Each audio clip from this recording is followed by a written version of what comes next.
मानव समाचार, मानवता के हक में। मालेगाव तालुक्यातील ग्रामीण भागात मोठी कारवाई, हातभट्टी दारू अड्डा छापेमारी, हजारो रुपयांची गावठी दारू नष्ट।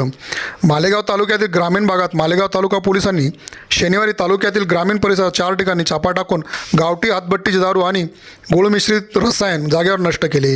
यात आरोपींवर गुन्हा दाखल केला आहे। मालेगाव तालुका पोलीस ठाण्याचे पोलीस निरीक्षक राहुल खताळ यांच्या मार्गदर्शनाखाली पोलीस उपनिरीक्षक चव्हाण, पोलीस हवालदार निकम, पोलीस नाईक कुमावत, पोलीस नाईक कडनोर, त्याचबरोबर पोलीस पाटील जळगावनी कोरे व पोलीस पाटील काळेवाडी पवार यांच्या पथकाने शनिवारी जळगावनी काळेवाडी भडकामनाला या ठिकाणी हातभट्टी दारू तयार करणाऱ्या ठिकाणी धाड टाकून कारवाई केली। त्यात आरोपी दादाजी शिंदे व संदीप शिंदे यांच्यावर गुन्हा दाखल करण्यात आला। काळेवाडी परिसरात काटेरी झाडाझुडपात प्लास्टिकच्या टाकींमध्ये गुळ मिश्रित रसायन अंदाजे 900 ते 1000 लिटर गावठी हातभट्टी दारू असा 40,000 रुपयांचा मुद्देमाल जागेवर नष्ट करण्यात आला। आरोग्यास हानी पोहोचवणाऱ्या गावठी हातभट्टी दारू अड्ड्यावर मालेगाव तालुका पोलिसांनी कारवाई केली। या दरम्यान पोलिसांची चावल लागताच गावठी हातभट्टी तयार करणारे मालक काटेरी झाडाझुडपातून पसार झाले। नवीन वर्षाच्या पार्श्वभूमीवर ही कारवाई केली गेली।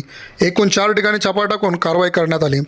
गावठी हातभट्टी दारू जागेवर नष्ट करण्यात आले आहे, ज्याची किंमत अंदाजे 60,000 रुपये असेल। सदर आरोपींवर मालेगाव तालुका पोलीस ठाण्यात गुन्हा नोंदला गेला आहे। पुढील तपास पोलीस हवालदार निकम, पोलीस नाईक कुमावत हे करत आहेत।